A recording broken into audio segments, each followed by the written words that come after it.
speaking of quarterbacks, how do you feel the way Baker played? Because he played the most perfect 3/4 of his life, and yet still came out with an L.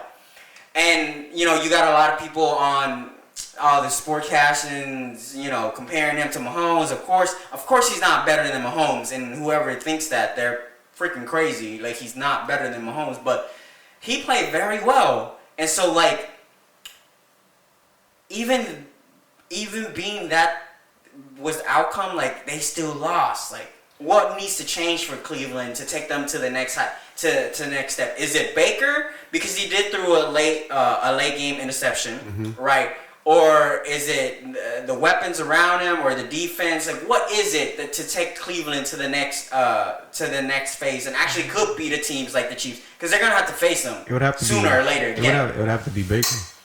Because if you look at the stats, let's see: Patrick Mahomes, 27 for 36, 337, right? 9 yards per target or per throw, 3 touchdowns and no picks.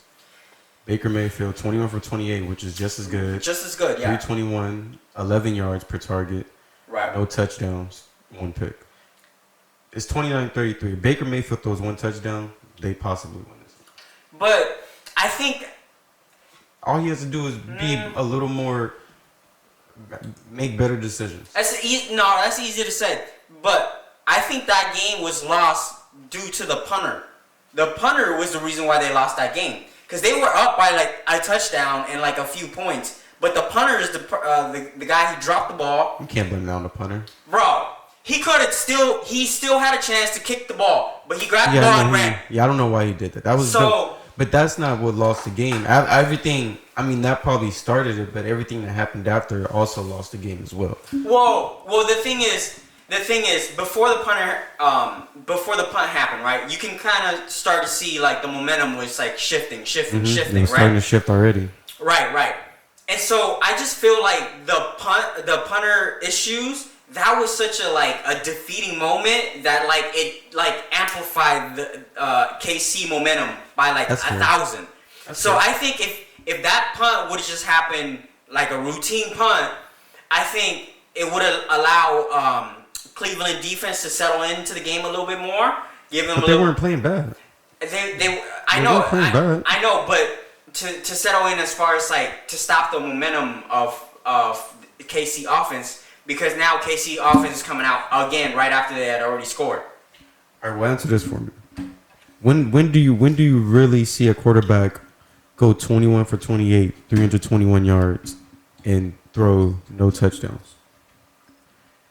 He threw for 300 yards. At some point, Nick Chubb ran for 83 and 2 touchdowns. Yeah, he fumbled the ball, I think, maybe once or twice. But that's Cleveland offense, though. Cleveland offense isn't built predicated on, like, Baker. That's true, but it's the run game, especially in the red zone. But you can't throw for 300 yards and not throw a single touchdown and then throw a pick on top of that. Yeah, you have to throw a touchdown. The pick isn't excusable at all because he just took the sack. There's only 100 yards on the field, so at some point in those 321 yards, you was in the red zone throwing the ball or near it. Right, but you have to score. You have to throw a touchdown. You can't just rely on Nick Chubb. But also, their running game is so dynamic. You can't just rely on Nick Chubb and Kareem Hunt to get in the end zone. But I don't think they both scored. But I don't think you could say that yesterday game, I don't think you can say that they were relying on the run because Baker passing was just as much. In the first half. Yeah, and somewhat of the third quarter. Yeah, in the third quarter too. But also they were having a much better success rate stopping the run in the third. The Kansas City defense, like they came up, and also Kansas City's like that. Their defense starts off slow a lot of the times. It's weird because it's very frustrating. It's like, yo, I know you guys are great. Why are you not great now? But think about it. You can get away with that when you got arguably the best quarterback in the league and arguably the best receiver and the best tight end in the league on your team. So you can get away with having slow starts every once in a while. So let's talk about Mahomes, right?